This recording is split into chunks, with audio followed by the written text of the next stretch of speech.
Бәріңе сәлем. Оу, каналда видео болмай кетті. Таладыны бәрі баса менің видеомды күтіп отқан адам көріп тұрған жоқпын. Нүйче ал қазір көретін видеоларыңыз алдыңғы видеолардан қарағанда қызықсыз, дым прикол жоқ, скукатта, но плюс бар. Қазір көретін видеолардың сабақтан 5 алып кетсе болады десем сенесіздер ме?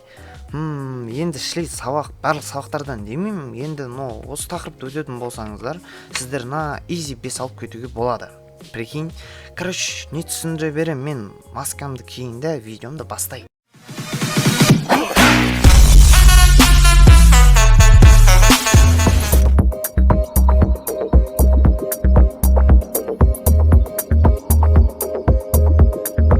Адам өмірге келгенде алғаш естейтіні және өмірден кеткен соң соңғы естейтіні ол дыбыс. Ал екеуінің арасында бір ғұмыр жатыр. Өмірдің өзі айқай-шу, сылдыр-гүлдір, тарс-тұрс, ән-күй, үндер, жалпы дыбыстардың толық симфониясынан тұрады. Ал енді сұрақтарға келейік. Қарапайым дыбыс дегеніміз не?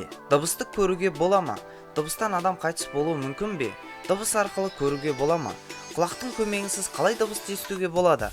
Осы сұрақтарға қазір мен жауап беретін боламын. Қарапайым дыбыс дегеніміз не? Адам 16 герцтен 20 герцке дейінгі жиіліктегі дыбысты ести алады. Дыбыс жөніндегі физикалық ұғым адам құлағына естілетін, естілмейтін дыбыстардың барлығын қамтиды. Жиілігі 16 герцтен төмен болатын дыбыс инфрадыбыс деп, 20 кГц жоғары болатын дыбысты ультрадыбыс деп аталады. Ал 109 герцтен 1012 герцке дейінгі ең жоғары жиіліктегі серпімді толқындар гипердыбысқа жатады. Дыбысты қарапайым гармониялық тербелістерге жіктеу нәтижесінде алынатын спектр. Дыбыстың маңызды сипаттамасы болып табылады. Егер дыбыс тербелісінің энергия жиіліктігі кең аймағында таралып жатса, онда ол тұтас спектр деп, ал дискретті жиілікті қараушыларының жиынтығы болса, онда ол сызық спектр деп аталады. Тұтас спектрі бар дыбыс шу, мысалы ағаштардың желдерінің әсерінен болатын сыбдыр, механизмдер тағы да басқа ретінде қабылданады. Музыкалық дыбыс еселі жиіліктері бар сызықты спектрге жатады. Мұнда естілетін дыбыстардың негізгі жиілігі дыбыс биіктігін, ал оның гармониялық қараушылықтарының жиыны дыбыс тембрін анықтайды. Сөйлеу кезіндегі дыбыс спектрінде форматтар болады. Дыбысты көруге бола ма? Дыбысты көрудің неше түрлі жолдары бар? Бүгінгі күні дыбысты көруге неше түрлі тәжірибелер жасалған болатын. Солардың бірін экраннан көрсеңіздер болады. Watch what happens as I turn up the amp.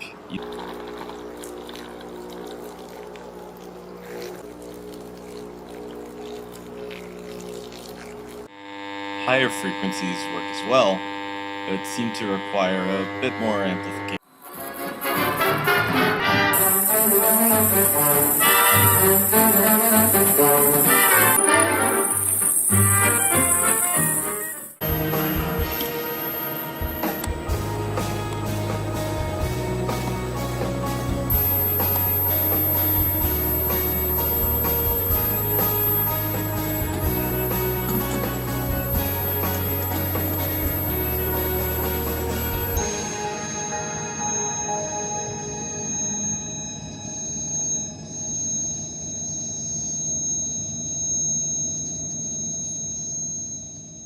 Алдыңғы видеоларда көргендеріңіздей дыбысты көруге болады екен. Ал енді келесі сұраққа көшейік.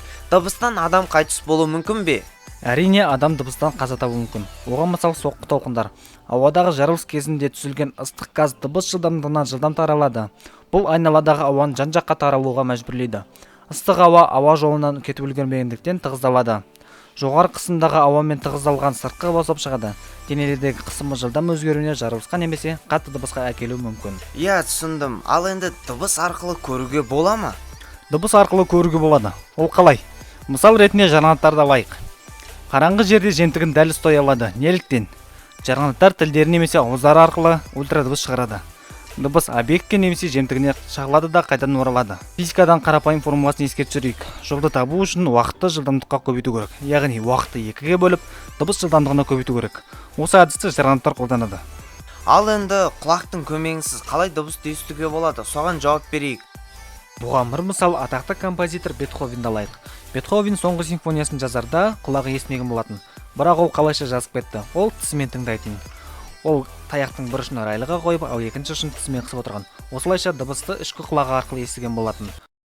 Так, дыбыс жайлы айтып болдық. Енді видеоны қорытындылау керек. Осын соңына шейін көріп отқан адам. Я, сен красавчик екенсің. В общем, видеоға идеям болса, мына видеоны көр. Сен маған, мен саған көмектесемін. Сонымен сіздермен болған Димарий арнасы. Каналға жазылып, лайк баса кетіңіздер. I've been zoning.